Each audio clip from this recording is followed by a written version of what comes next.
Hello everyone, welcome to the first episode, or maybe more pilot. Welcome to the pilot of the Mr. Flipwagen podcast. Very creative name, yes, I know.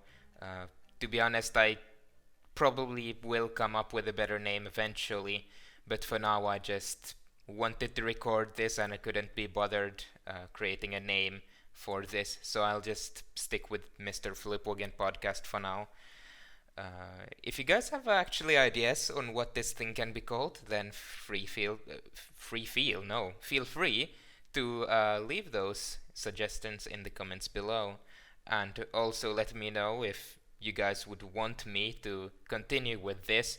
I honestly just wanted to try this out because I want to talk about things I'm interested in and passionate in, and sometimes people don't really care for me to bring up these things in normal conversations, so I'll just record this all and put it up on YouTube for people to listen to if they want to, and if they don't want to, then that's completely fine.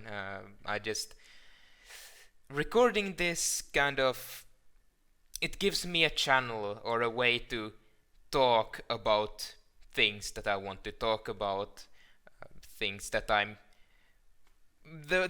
that are going on in my head, and I'll also try to keep this podcast as well not edited as possible.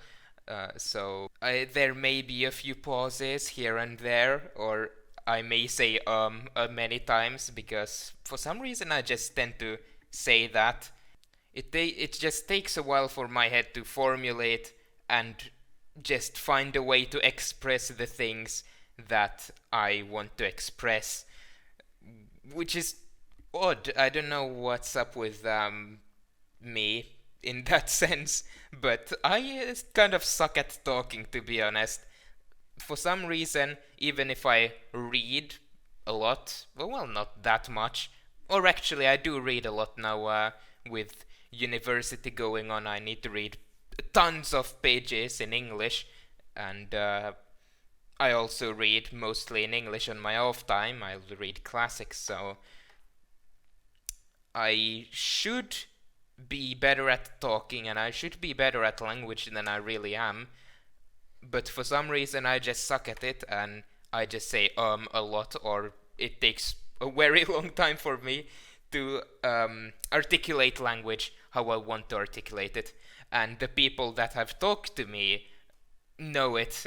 Like, I can say something very basic in the most convoluted way possible, like saying that, oh, I actually don't like this in relation to something else. I can go on 3 minutes with that, stumbling on my words and then realizing that, oh wait, there was another way I could have expressed this, and the way that I expressed this was like going through a labyrinth and just every single nook and cranny, going all the wrong ways until I eventually find the right one. So yeah, this was a very convoluted way of saying that please be patient with me if I say a lot or if I stumble on my words. I'll try to get better at talking, I'll promise, or I promise. So yeah, I've already gone off topic with this, great. What I originally wanted to talk about in this episode was, well, I didn't want to start talking about my deepest, darkest secrets instantly. This is the pilot episode only. I'll leave that for episode 1. But in the pilot episode, I actually wanted to touch upon something that I started thinking about a few hours ago from when I'm recording. I went to a coffee shop and bought some coffee there and drank, and at the same time I took with me a book, basically a compilation of some of Arthur Conan Doyle's, well, Sherlock Holmes stories, and I read over there for a good hour, and it made me think about Sherlock Holmes and the Sherlock Holmes series, because oh well, Sherlock Holmes series as a whole and its depictions. And well, it made me think about the literal series as well. I believe it's BBC, right, that made a Sherlock Holmes series starring Benedict Cumberbatch a few years ago. It's actually been quite many years ago now that I think about it. But I watched that series on Netflix maybe 3 years ago, 2 years ago, something like that. And I actually quite enjoyed it at first.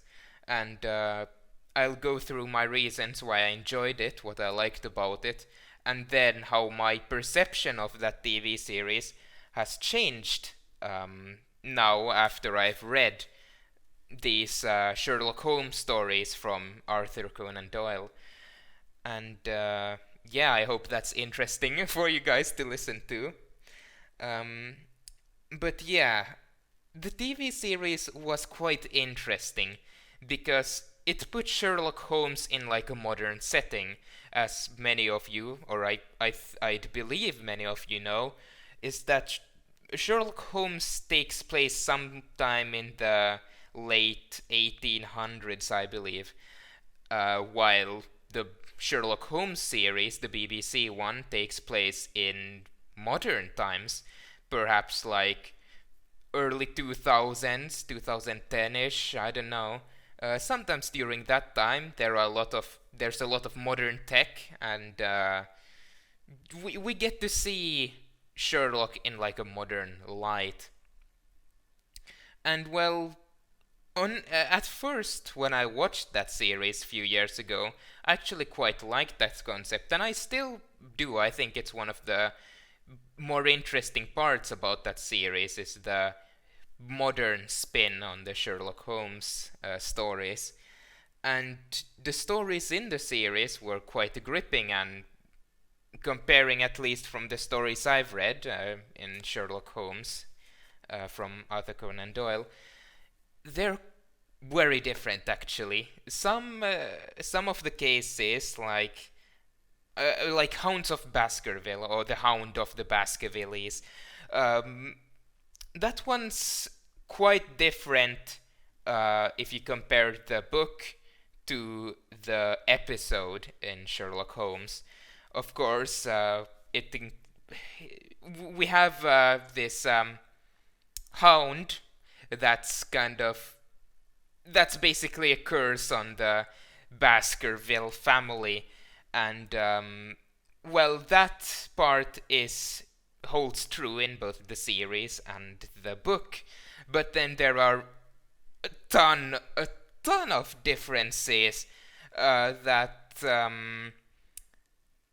quite frankly interesting. And to be honest, now that I think about it, I think I kind of maybe like the TV series Hound of Baskerville more than the book version. But in general, I think that the Hounds of Baskerville from the TV series, or that episode, was probably honestly one of my favorites, if not my favorite episode, and the episode that truly stuck with me, that I still remember somewhat. To be honest, my memory is kind of trash, so I don't remember a lot of the things I watched.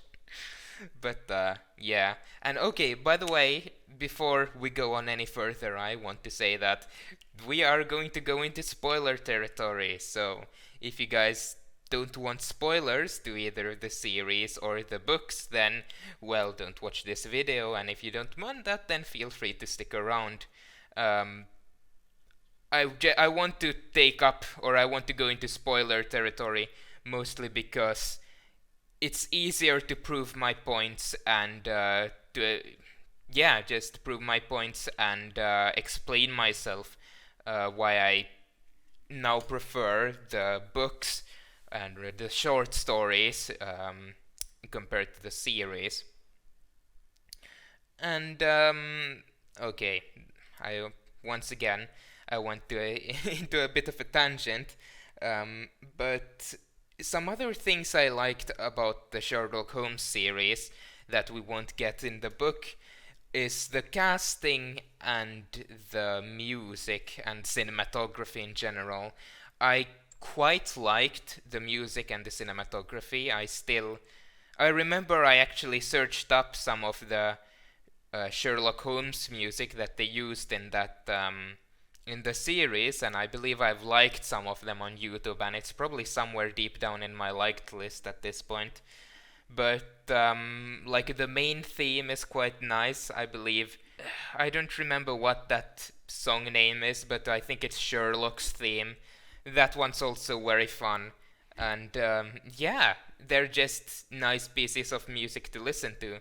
It's not something I'd necessarily listen to all the time, but I still find that the music adds quite a nice amount. It adds some emotion and it adds some mysterious vibes, fun vibes that go along with the stories and the plots. Yeah, and the cinematography, of course, was brilliant. Brilliant, is that an overstatement? It may be an overstatement. It was fun. It was fine, and I quite liked it. I'm not that big of a master on cinematography, so I could say how good it was, like objectively. But I quite liked it. I think they did it well. Yeah, that's as much as I can say about that. And of course, the characters were pretty damn fun, to be honest. I like the actors that play Lestrade and Moriarty. In general, I want to take this up.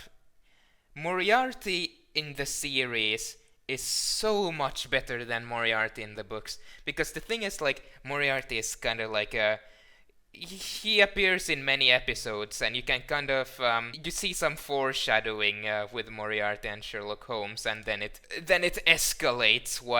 While Moriarty in the books, he only appears in person in one of the short stories, and we don't get to see that much of him. And also, he's an old professor in the book, and it's like you can't do a lot with that. While the Moriarty in the series was kind of like a goofy young person that was honestly fun to follow around. And actually, I don't know if I can say it, but I really liked the homoeroticism between Sherlock Holmes and Moriarty in the series. uh, I don't know if it's the right word to use, but kind of the like, oh, I see what's going on here. I found it very charming and very fun, honestly, in the series that sadly, well, doesn't come up in the book, which is quite a shame. And while, of course, Moriarty is brought up in a few other of the short stories, he's never really seen after the one where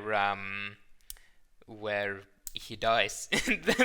So it's like he only appears in one story, and we get a few pages of foreshadowing where Sherlock goes like, "Oh, you guys know," or well, I mean, I guess Watson, Moriarty is like he's the most cunning criminal in Europe, and then a few pages later, his death is confirmed, and that's that. And it's like, well, yeah, he may be a cunning criminal, and most of the story that he appears in, Watson and Sherlock Holmes take massive precautions in order to try to throw off Moriarty, and Moriarty does still indeed manage to find them. But it's like in the end, Moriarty didn't feel that cunning in the book, while in the series it's like, oh damn, this guy knows what's up, and it's kind of scary also because he's like this goofy guy as well. So yeah, in general, I really liked Moriarty in the series, and the actor, I don't know what the actor's name is, but I think they casted him, and it was a good choice to have him play Moriarty. And I think he played the role well, quite honestly. He was fun to watch, and probably one of my favorite characters from the series, besides like Mycroft and of course Watson. The deductions in the modern series also were quite interesting because they like you could never imagine someone coming to the conclusions Sherlock Holmes come to. And to be honest, like the deduction sequences feel almost like fairy tale like, which on one hand it's very interesting because it's like, oh, you realize that this guy is like a superhuman, like he can think, okay? This guy can think and he has a superhuman ability of thinking. He's very good at that. But then you read the short stories, and well, the stretches of logic aren't that big, and you can kind of understand that, oh, this is what Sherlock Holmes is getting at. Like, in the book, Sherlock uses more like very obscure trivia to kind of solve his cases, and sometimes I mean, small details reveal the situation and the gravity of it. And that's interesting. And it's a lot more interesting than the series because it feels human. It feels like an actual human could solve it. And it's like, oh, I see what's going on here. Like, it's so much more impactful because it's less fairy tale like, which is kind of strange because it like you'd think that something that's fairy tale like, something that just uses a lot of leaps of logic are like, whoa, I could never have imagined this. But when you read the short stories, they honestly feel more reasonable, and they also feel more like impressive, you know.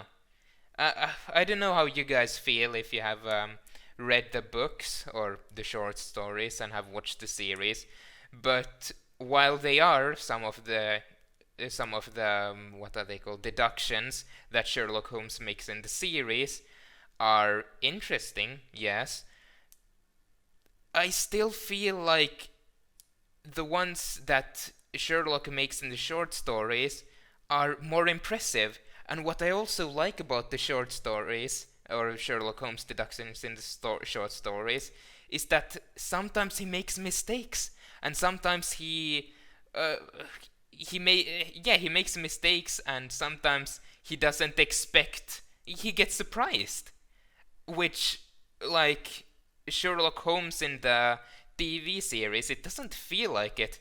And Sherlock in the books also kind of admits that, oh yeah, I didn't expect that it would play out like this.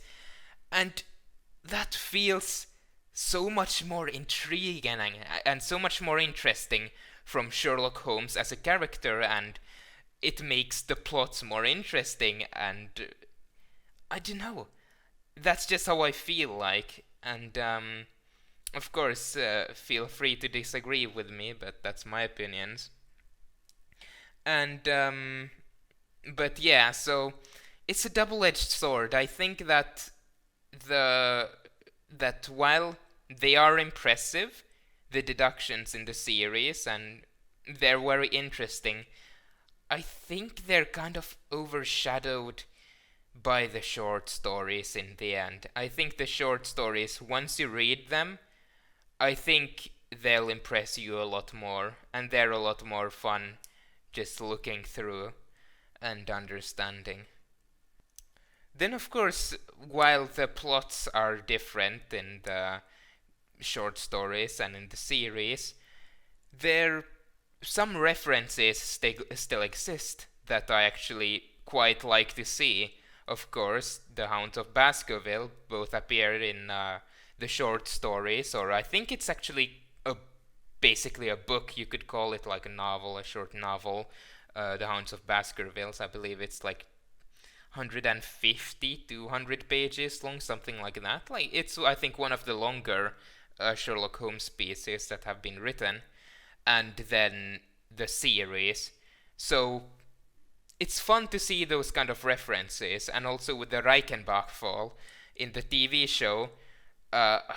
I don't remember. Is it a building or something? The Reichenbach building that Sherlock Holmes jumps off, and in the book, it's a waterfall that Watson believes that Sherlock has fallen down into, and I feel the parallels are quite interesting, and it's nice seeing that. Oh, I see what he did there with them, and the series kind of like nodding to the short stories. I actually find quite charming and quite fun. Um, but yeah, as you may guys have already figured out, is that, well, there are a few things that I do indeed prefer in the books over the Sherlock Holmes series. Of course, I've already taken up the deductions being just way more interesting, way more sensible and logical in the short stories. And yeah, but well, first of all, I actually think I prefer the old-timey setting over the modern setting, because I'm not sure actually why. It feels more right that way. And I think it feels also a lot more like, okay, the thing is, back in the day when when the short stories play out, it's a long time ago, and forensics and detective work and that stuff isn't that developed at that time, which makes, well, it's easier to kind of write a character that can deduce things when modern forensics aren't involved. While I think, while in today's society we have a lot of, forensic technology, we can easily we can like analyze DNA, like small, like cells, like hair from someone, and then find who its owner is and who the killer is that way. And that means that, that the deductions that Sherlock Holmes did in the short stories back in the olden days wouldn't be as impressive, since it's like, okay, yeah, we have a scientific method that we can use to analyze and kind of find the culprits that way instead of having to use logic. And so setting the stage back in the day, it feels more reasonable to use logic that way, while in the modern day, in the series, now Sherlock has to compete with modern forensic technology and databases and like surveillance and all those kinds of things. And well, for him to compete with that, he needs to have like a superhuman ability to deduce, like just normal deduction won't do in that in such a normal or in such a developed society. So in that way, setting the stage back in the day gives a lot more room to play around with and to make more sensible deductions and more believable stories just possible. I think, though, the biggest thing that I prefer in the books compared to the series is Sherlock Holmes himself. Because in the series, in the TV series, there is this thing where he's like, oh, I'm a high-functioning sociopath. No, was it sociopath? I don't know. It was something like that. He's like, oh, I'm a high-functioning sociopath, and he's like, oh, I don't understand humans. They do this, and they're so strange creatures that I don't understand. And it's just so unlikable of him, because it's like, well, yeah, it's like, maybe he doesn't understand humans, but it makes him very annoying, especially with the characters that feel and that you can sympathize with more. And then he's there like, well, yeah, obviously he's deducing things and planning out things that none of the other characters understand. And but on the other hand, it's like, yeah, I don't want to look up to this guy that's just generally unlikable. Like, yeah, he has some goofy moments, and he does have some uh, and he does do some fun things, but in general, it's like I don't care for his behavior, to be honest. It's it's you, you know, and I think also like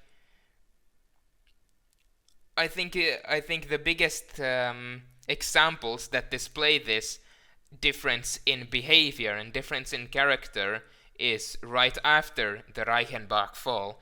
In both the series and the books, he or Sherlock Holmes just falls, and Watson presumes him to be dead because, I mean, it looks like he has died, so he's probably dead.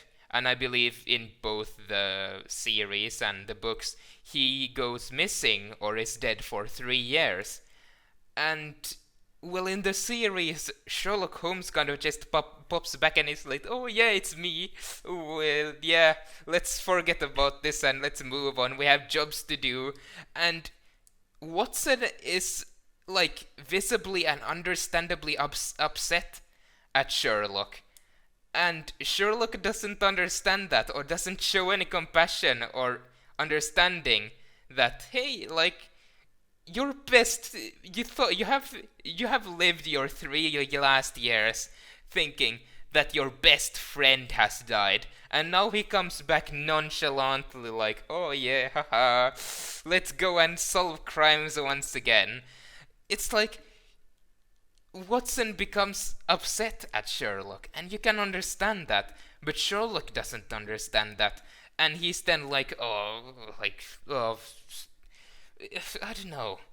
It just makes Sherlock so unlikable, and it just leaves me with a like bad taste in my mouth. While in the books, it's like, yeah, he has been disappeared for like a long time, and his entrance is kind of goofy. Like Sherlock is like disguised, pretending to be someone else, and then all of a sudden he reveals himself, and Watson is like, oh, that's you, Sherlock, I can't believe this.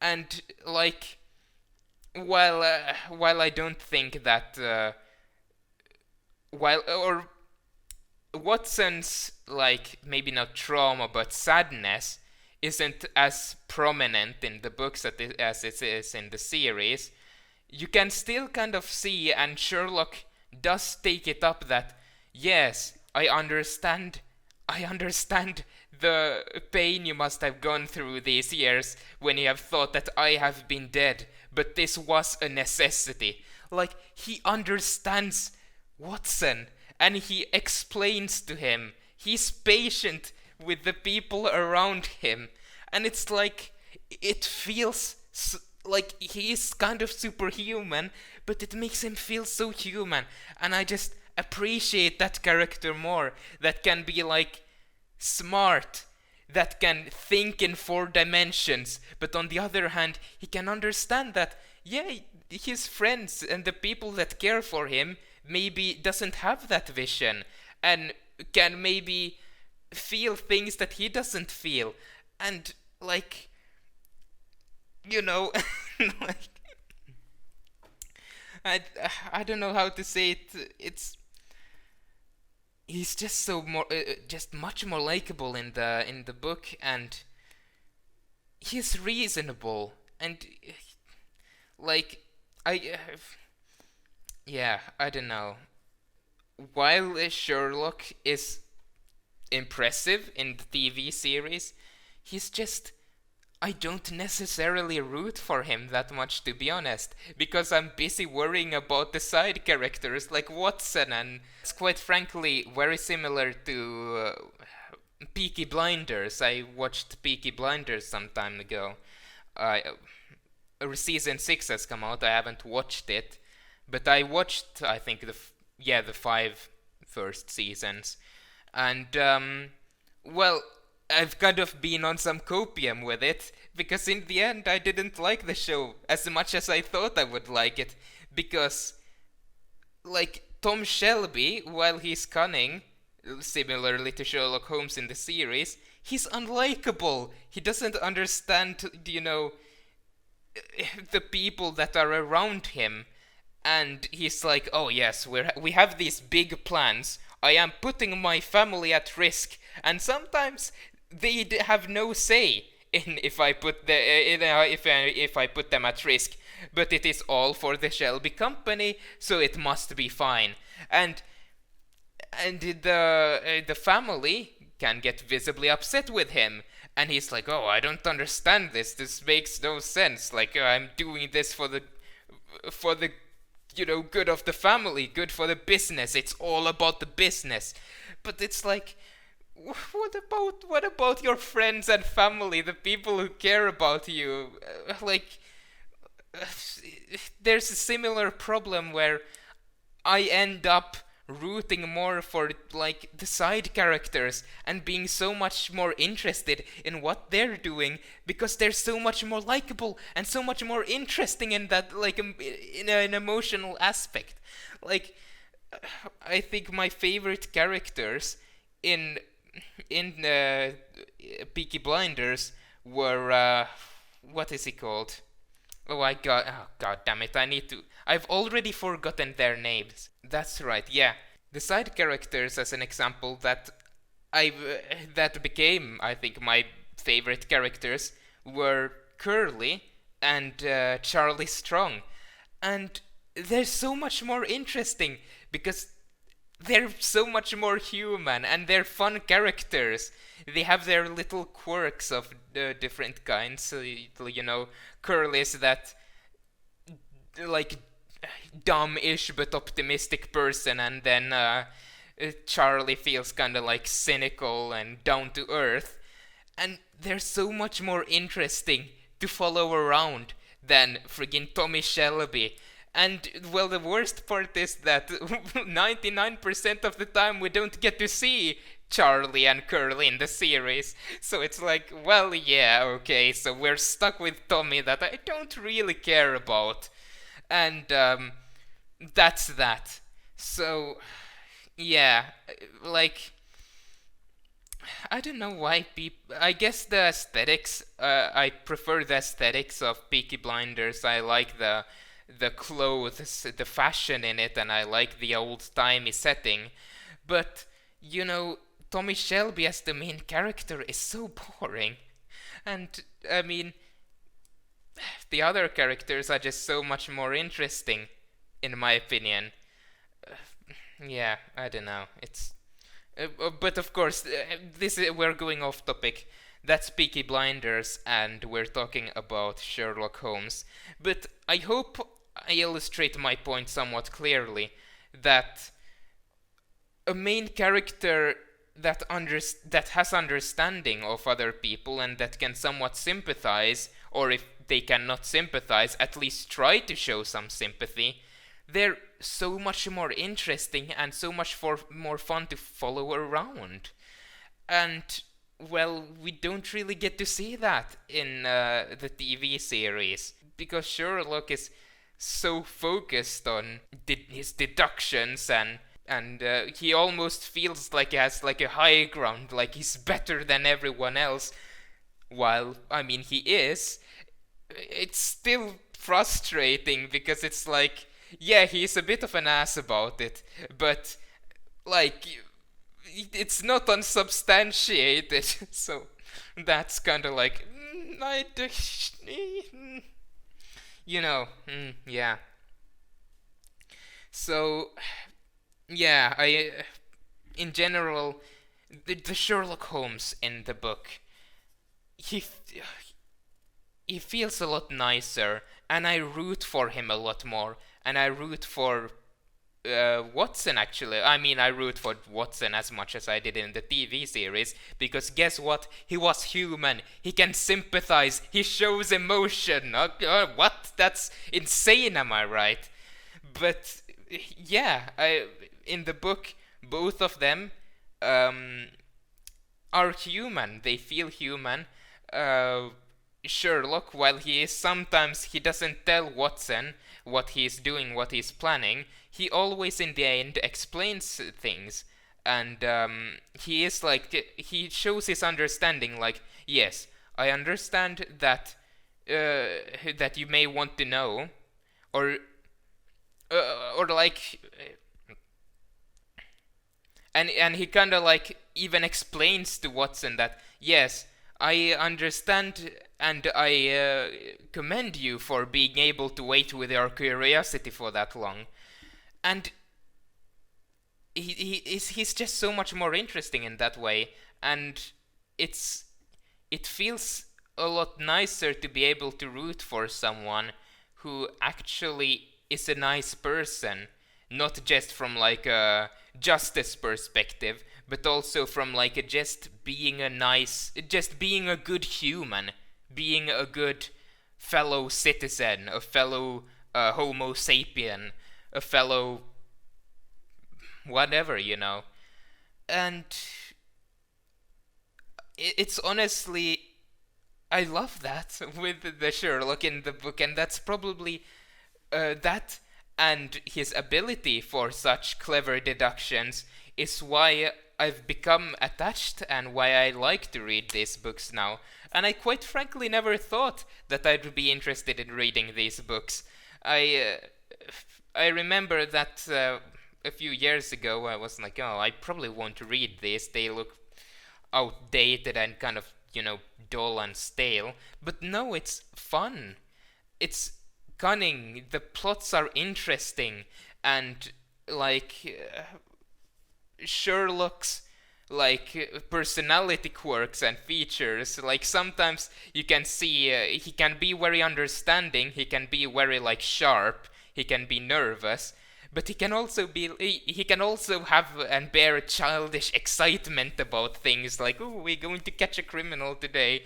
Well, maybe not like that, but he displays a wide variety of emotions that don't feel like a sociopath trying to display emotions. And yeah, that's my thought about it. And to be honest, like, once again, if you guys have watched Peaky Blinders or the Sherlock Holmes series, I wonder what you guys think about the main character not having this kind of like, or being like emotionally detached from everyone else, and not having like, not showing sympathy in that way. I'd like to hear your guys' thoughts about that, because in my opinion, I can't stand those kind of characters, to be honest. I think I've made up my mind about that. And I just prefer people that, can be good people to other people, and that's what makes me happy. That's what keeps me watching and emotionally invested. And I also think that in the books, like, Watson has a bigger impact, and he's always by his own accord and by his own consent pulled into these kind of investigations and traps that Sherlock Holmes set up for the criminals he wants to catch. Sherlock Holmes always tells Watson that, yes, this may be risky, you want to take your revolver with you, while the Sherlock Holmes in the TV series kind of just pulled in people to do his bidding, and maybe sometimes even without their full consent, while Watson in this in the book honestly trusts Sherlock with his life and with everything, like they're friends, like they're crime fighting friends. And it's fun to see that Sherlock is like, hey, you you wanna come do this? This is a bit risky, but I'm pretty sure it will be worth it. We're going to catch this guy." And Watson is like, "Hell yeah, let's do it." And it's nice. I like it. I don't know. It makes me very happy. I don't know why, but I like that about the books. And it also, yeah, and the roles that Watson plays. He's not just he's not there just like as a pawn that Sherlock plays with. Like, he's there by his own accord. He does things that Sherlock Holmes asks him to do by his own accord and free will, and he's fine with that. And sometimes he does things that Sherlock may not have said for him to do, and that turns out fine. Like, he feels necessary, and like, his person, not just his body but his soul and his mind, feels also necessary in the investigations and plans that Sherlock Holmes set up in the books. And I like that. It's yeah, that's all I can really say. And yeah, I think that's in general why I prefer the book or the books over the TV series. I think that the deductions and the plans are just more down to earth, more understandable, and just they're not like fairy tale-esque. They make sense, you know. And also the fact that the characters are so much, you know, more human. They're down to earth. You get emotionally invested in them. You want to see them, you know, happy and succeed and all that. I think we shall start wrapping up here. It's I've already talked about this for long, and we'll see if what I say is watchable or listenable. And but honestly, if you guys haven't read the short stories, I recommend for you to read them. They're pretty easy to read. You can like the example I'm holding in my hands right now is a book from Penguin called The Five Orange Pips and Other Cases. Basically a collection of some of the short stories in the Sherlock Holmes series. It didn't cost a lot. For me, it costed like €9, which is pretty good deal. Like, over here, I live in Finland, and things tend to be slightly more expensive, so maybe in, like, I don't know, the UK or in America, it probably costs even less, honestly. Yeah, in the UK, according to the back of the book, it says that it costs £6, this book, which is pretty damn cheap from what I know. And most of the stories are around like 30 pages long, so they're not that long. They're relatively bite-sized. You can get through at one story maybe every 2 or 3 days if you're a slow reader like me, and heck, you can get through one if you in a day if you're a fast reader. And yeah, there are quite a fair amount of interesting cases in this book. There's of course the Adventure of the Speckled Band, The Final Problem, Scandal in Bohemia, that's a classic. And yeah, I think if you aren't too interested in any one of these, or if you want just a standalone story, you can go and read The Hound of the Baskervilles. It's also a good read. It's a bit longer, but I like it. And as I said, or I believe I said, the language is pretty easy to understand. Of course, maybe at first you may be like, oh, what is this? It's kind of odd. But it's like, after a few pages, you usually get used to it, and you can read it with relative ease. So yeah, honestly, if you haven't read them, I recommend reading the books and the short stories. And honestly, I wouldn't be surprised if there are PDFs on the internet floating around with some of these cases, or audiobooks on YouTube or something like that you can listen to for free if you would like to. So yeah, but I encourage you guys to go out there and take a listen or take a read, and hopefully you guys can let me know what your thoughts are about them. Do you agree or disagree with my statements? Have you watched both the series and read the books, or have you watched the series? What do you think about the series?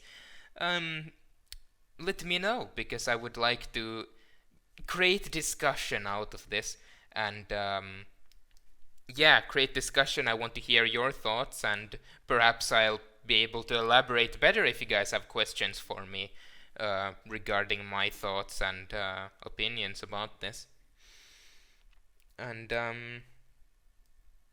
yeah, and also, by the way, if you guys read, I recommend going to a coffee shop, just buying a coffee and reading over there. I did it today, as I said in the start of this video, and it's honestly amazing. It's an amazing experience. It's great. I encourage you to try that at least once if you haven't tried that as well. It's it's a very calming and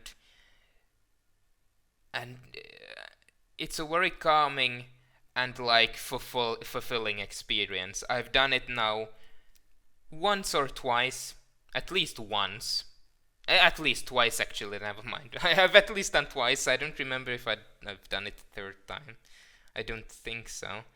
But, yeah, honestly, try that as well. And, yeah, I think I'll be ending this podcast episode for, here. Yeah. Is there anything I want to take up? I don't think I want to. If you guys, have any comments about this, if you want to see me keep going with this, then feel free to let me know in the comments down below. And if you guys don't want me to continue with this, if I'm too disorganized with my speech, and if I'm too redundant and stuff, then please let me know, because quite frankly, I don't think I want to post content that's unlistenable. I want to make content that you can watch and appreciate, and yeah, so let me know just your thoughts in general, what you think about this. I appreciate it all, even the negative stuff. And yeah, that's all I have for this time. I will see you guys some other day, maybe in a podcast or maybe in a video. Anyway, good evening or morning or whatever. I'll see you guys later. Take care.